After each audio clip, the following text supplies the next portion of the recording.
What now? We'll get to that. What now?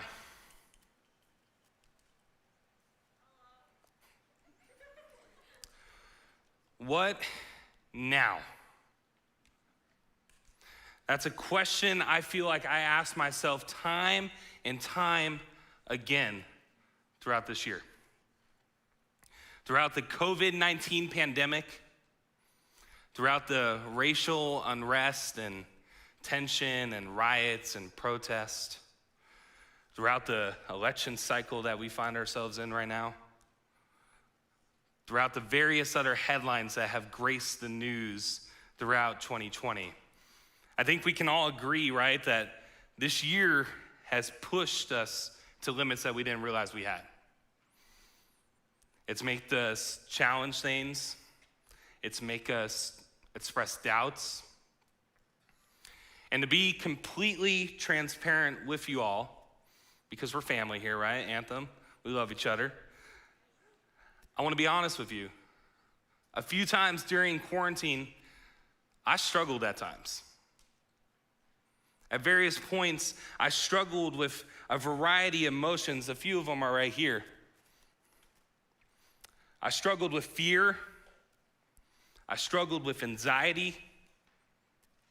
I struggled with loneliness. For an extrovert, that's probably one of the worst struggles. I struggled with doubt. I struggled with being frustrated at times. I struggled with not feeling very motivated. You might relate when it came to your online school, am I right? I struggled with feeling vulnerable. I struggled at times with feeling restless, not in the sense like I couldn't sleep and I just couldn't find time to ever just shut off.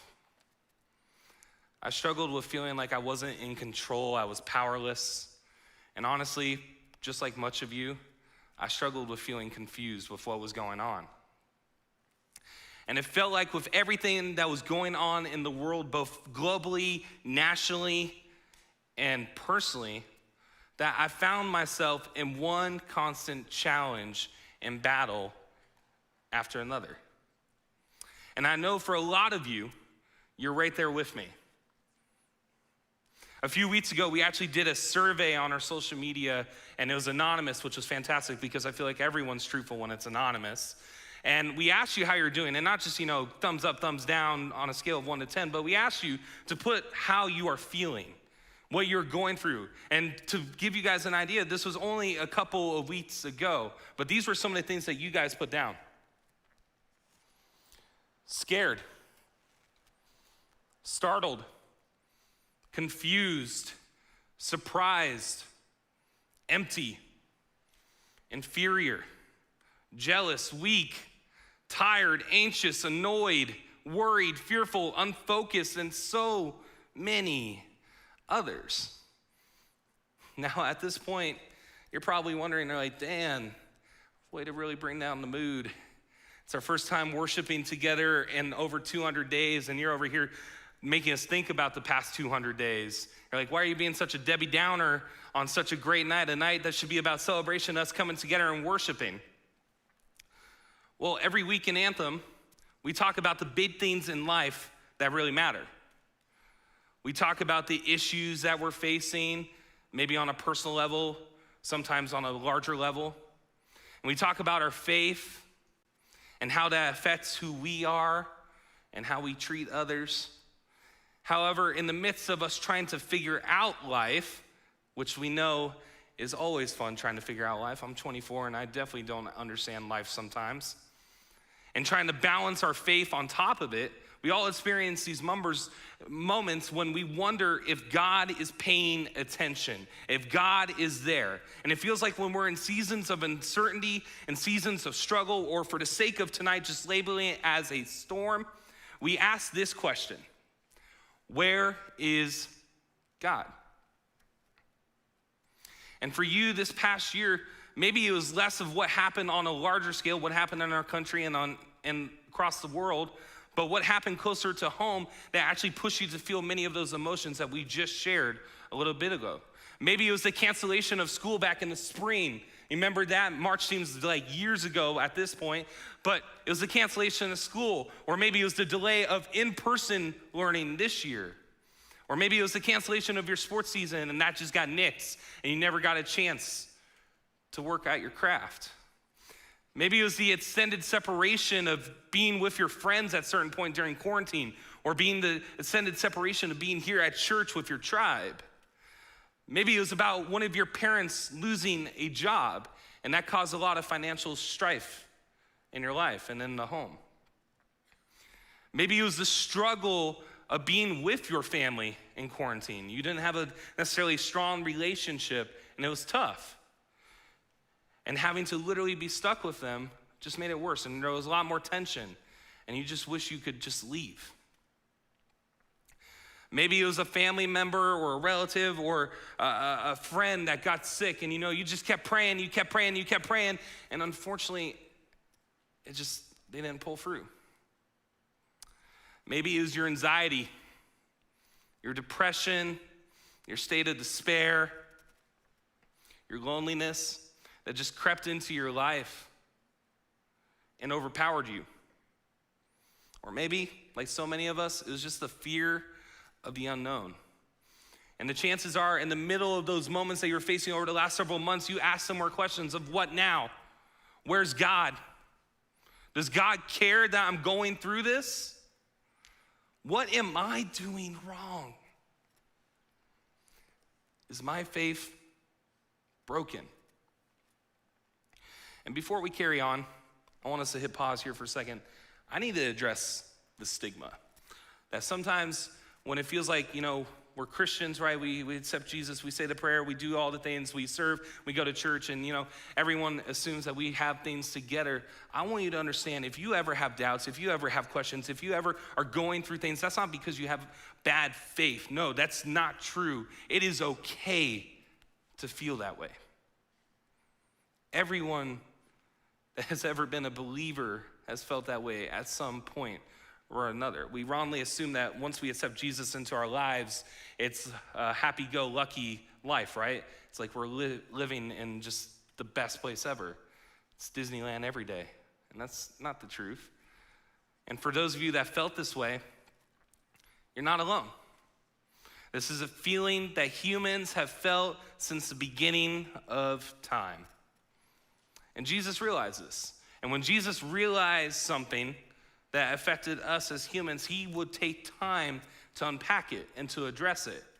So in the fourth book of the New Testament, the Gospel according to John, the writer, who, you can believe his name was John, all right? He was one of Jesus's closest friends. He was one of the disciples, right? He actually recounts this moment where Jesus was talking to his disciples, the very close group of men that followed Jesus around for 3 years. Imagine traveling with your tribe for 3 years. That's what Jesus did. I can't imagine that. I could not travel with a freshman I lead for 3 years. Could barely do a day, all right? But Jesus starts talking about the inevitable storms in their lives. And this is what John writes of Jesus talking about. In John 16:32-33, this is what he writes. Jesus replied, "A time is coming, and in fact has come, when you will be scattered, each to your own home.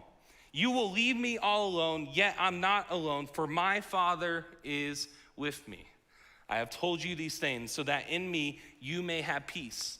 In this world you will have trouble, but take heart, I have overcome the world." Take a second to imagine this. I always love to imagine what it was like to sit with Jesus, all right? I don't know if that's just me, because I grew up in the church and this is how I always would go through the Bible stories when I would hear this, right? But I remember just imagining this when I read through this again. Jesus gathering with his disciples, right? Probably for their daily morning devotional. You know how most of us, we'll go onto the Bible app and we'll read through that. Well, they didn't have to because they were watching the Living Bible speak, all right? And they probably got their donuts, probably Bosa, because Bosa's the best donut.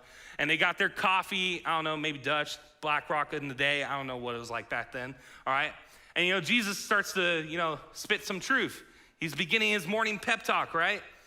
But here's the thing. He doesn't start it off necessarily encouraging. He starts it off with some bad news. He says, they will be scattered. And then this is when I imagine in the moment, Peter, who was one of the disciples, like doing a spit take of his coffee, right? And it probably hits like James in the back of the head. And then you got John who's starting to choke on his like apple fritter, all right? And then I just imagine the other disciples, like the minions in Despicable Me, going in unison say, what? Like that's just like what I imagine this moment. Because he's telling his friends, Jesus is telling his friends and followers who have been inseparable for 3 years, have done everything through the thick and thin, that they will be physically scattered. That there will be a time when they will not all be together. But not only that, Jesus then goes on to say some of them will kind of abandon the movement. So everything that Jesus and the disciples have worked on, some of them will actually step out of it. And that they're going to face difficult and challenging times ahead. That they might feel alone at times. That they might feel doubt at times. And they might want to give up at times. Now you're probably wondering, like, what did the disciples do to earn this little pep talk from Jesus? I want you to understand, Jesus is not using this moment to chastise or, discipline the disciples, for not saying enough Bible verses, right? It was not because they did something wrong. It's not because they didn't have enough faith. It's not because that their prayers weren't working. No, what Jesus wanted to do, and he did this so often, is he wanted to paint the picture and let them know that facing difficult and stormy moments and seasons is part of the journey of being human. But then Jesus says something. He says the word but. Now I know some of you might be giggling. I definitely giggled the first time I heard that. All right. But Jesus said, but. And then Jesus continued by sharing some good and uplifting news. He has overcome the world. Another version of this passage says it like this. This is from the Message version. I love how it puts it. It puts it in very simple terms, but this is what it says right here. I've told you all this so that trusting me, you will be unshakable and assured, deeply at peace. In this godless world, you will continue to experience difficulties, but take heart. I've conquered the world.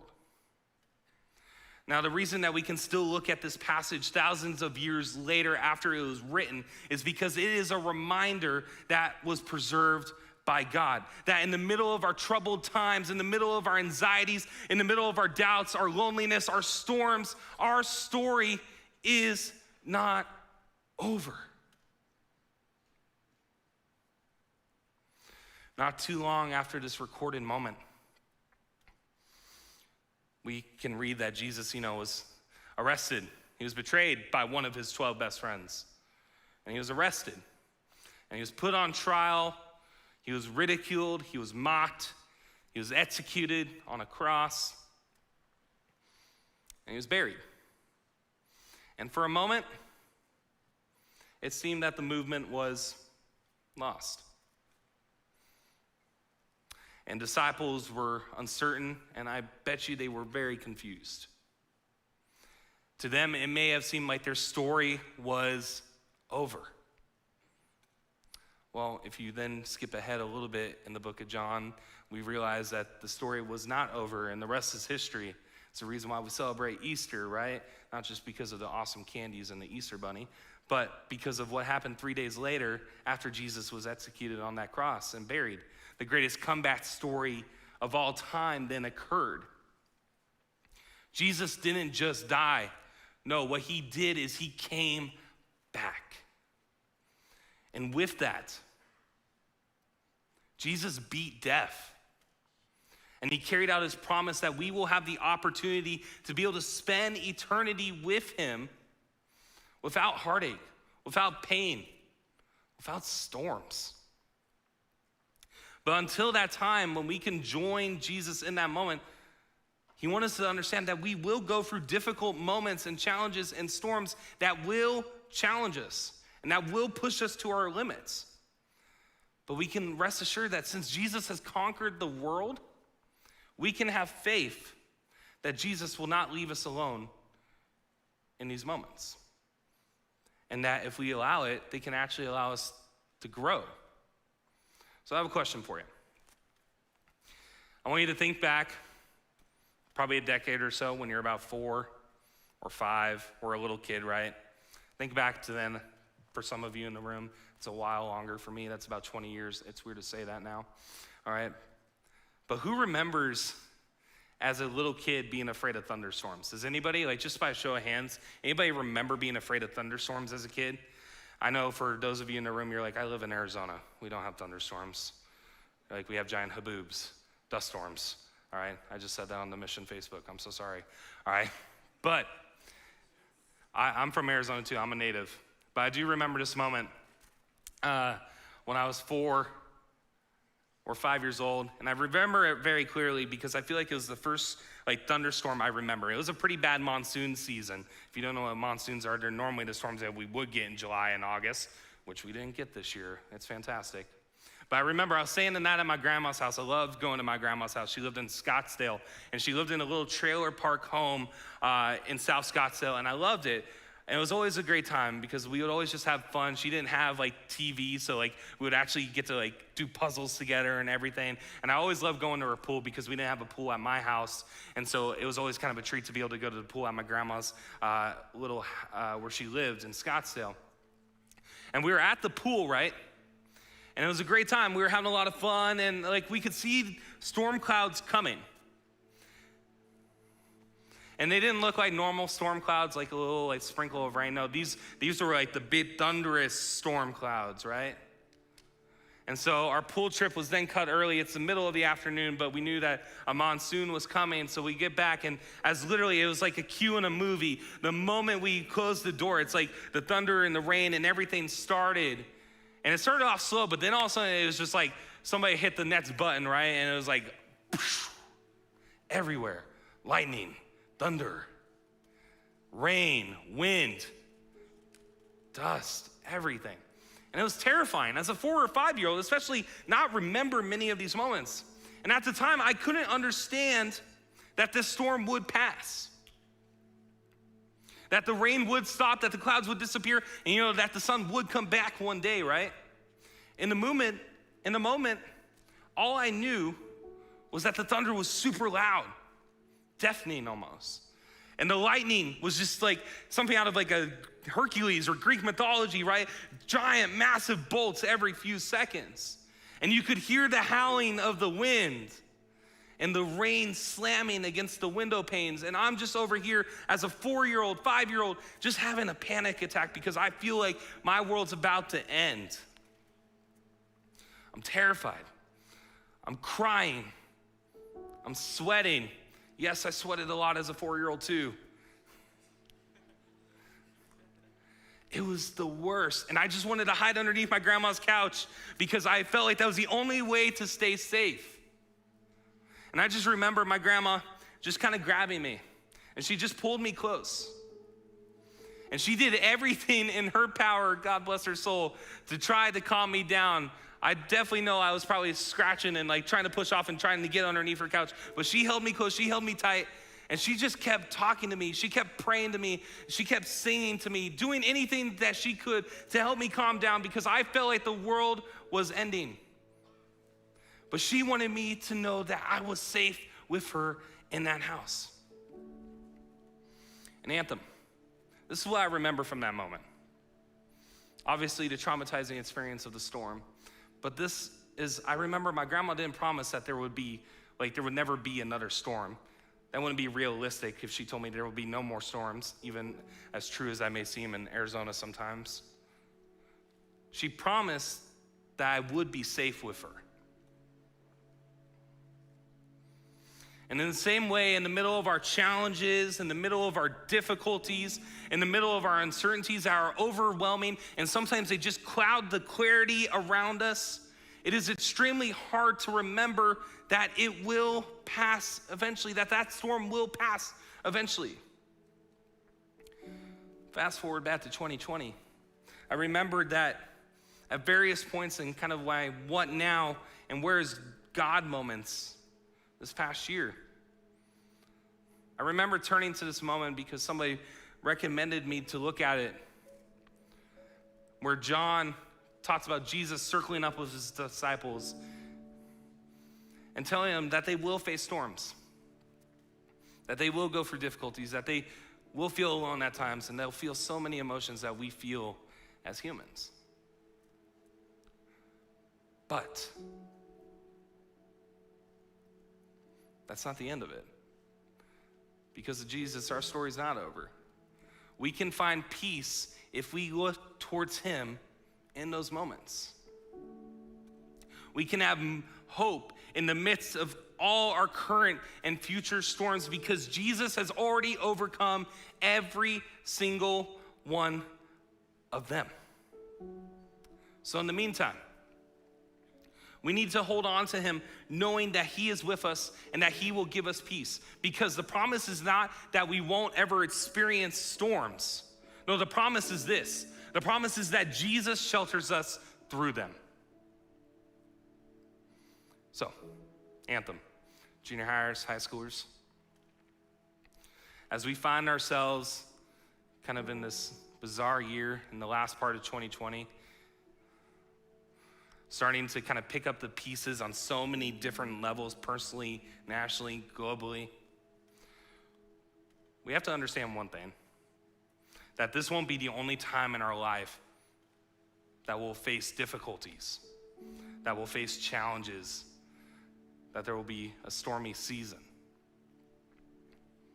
I think what we need is this reminder now more than ever that God's still in control.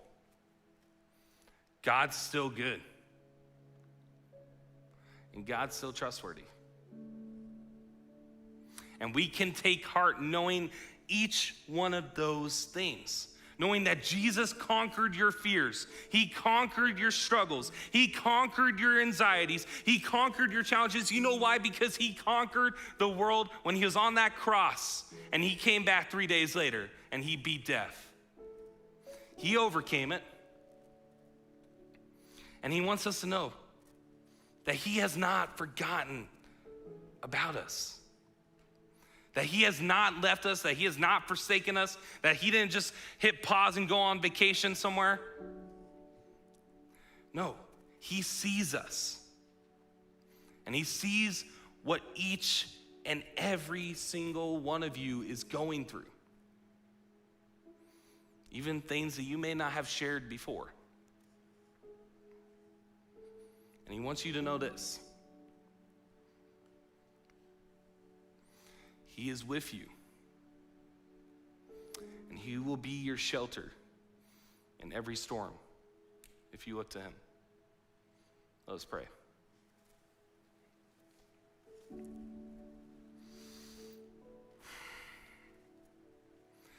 Lord, Jesus,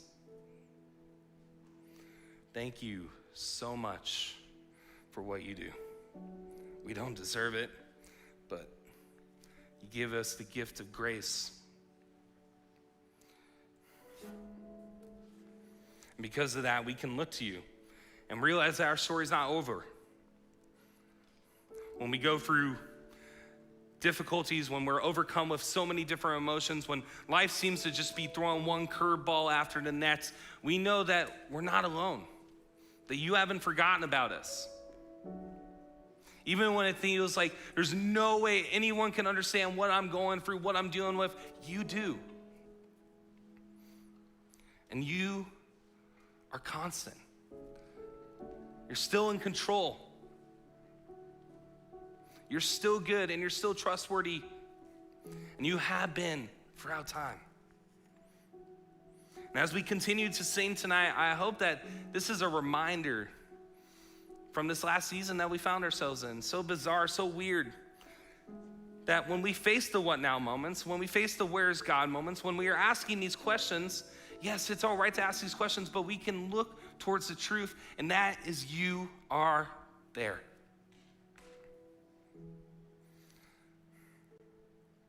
I thank you for these teenagers, for their willingness to just be real and authentic about this with you, Lord. And that they don't leave today without talking to their tribe leader or somebody if they're going through something. I pray as we sing this next song that they will just sing out their hearts, Lord. Thank you for all you do and what you'll continue to do.